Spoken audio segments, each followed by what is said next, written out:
மதி தொடர்ச்சியாக ஏற்கனவே இந்திய ராணுவம் தயார் நிலையில் இருக்கிறது. அனைவருக்குமே அதற்கான கட்டளைகளும் பிறப்பிக்கப்பட்டிருக்கிறது. இருந்தாலும் தொடர்ந்து அத்துமீறி தாக்குதலில் பாகிஸ்தான் தொடர்ச்சியாக ஈடுபட்டு வருகிறது. இந்திய ராணுவம் தயார் நிலையில் இருக்கிறதா? அங்க இருக்கக்கூடிய மாநில அரசுகள் என்னென்ன நடவடிக்கைகளை அந்த மாநிலங்கள்ல மேற்கொண்டிருக்காங்க? பஞ்சாப் மாநில அரசை பொறுத்த வரைக்கும் தொடர்ந்து பல்வேறு உத்தரவுகளை பிறப்பித்து வருகிறது.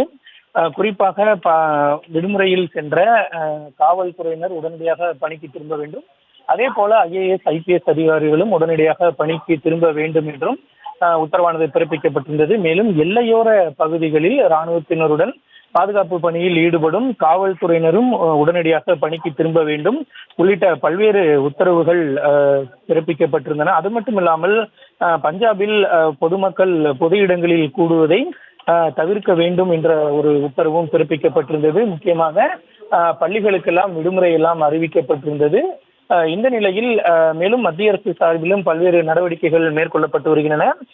இந்தியா பாகிஸ்தான், இந்தியா நேபாளம் எல்லையில் இருக்கக்கூடிய 10 மாநில முதலமைச்சர்களுடன் உள்துறை அமைச்சர் அமித்ஷா நேற்றைய தினம் ஆலோசனை நடத்தி எல்லை மாநிலங்களில் அனைத்து முன்னெச்சரிக்கை நடவடிக்கைகளை மேற்கொள்ள வேண்டும். குறிப்பாக பொதுமக்களுக்கு தேவையான அத்தியாவசிய பொருட்கள் தங்குதடையின்றி கிடைப்பதை உறுதி செய்ய வேண்டும். எந்த சூழலையும் எதிர்கொள்வதற்கு தயாராக இருக்க வேண்டும்.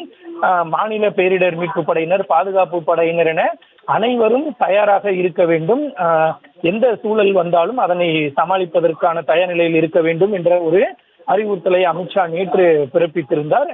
அந்த ஆலோசனை கூட்டம் நடந்து 24 மணி நேரம் முடிவதற்குள்ளாகவே பாகிஸ்தான் தற்பொழுது காஷ்மீரை தொடர்ந்து பஞ்சாபை குறிவைத்து ஏவுகணை தாக்குதல் நடத்தி இருக்கிறது.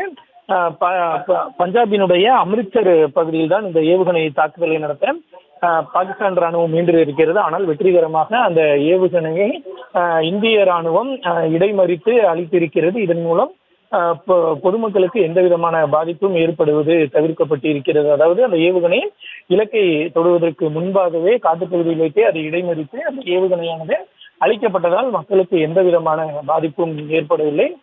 இதனைத் தொடர்ந்து மேலும் அந்த பகுதிகளில் பாதுகாப்புகள் பலப்படுத்தப்படும் என்று எதிர்பார்க்கப்படுகிறது. குறிப்பாக பாகிஸ்தானை பொறுத்தவரை குஜராத் மற்றும் காஷ்மீர், ராஜஸ்தான் மாநிலங்கள் எல்லையோர மாநிலங்களாக இருந்தாலும் கூட காஷ்மீரை குறிவைத்துதான் பெரிய அளவில் பாகிஸ்தான் தாக்குதல் நடத்தி வரும். இந்த நிலையில் தற்பொழுது இந்த ஆபரேஷன் சிந்தூருக்கு பிறகு பதிலடி என்ற பெயரில் தற்பொழுது பாகிஸ்தானினுடைய பார்வை பஞ்சாப் மீதும் விழுந்திருக்கக்கூடிய நிலையில் அந்த பஞ்சாபை நோக்கியும் ஏவுகணை தாக்குதல் நடத்த பாகிஸ்தானானது முன்னிறுக்கிறது.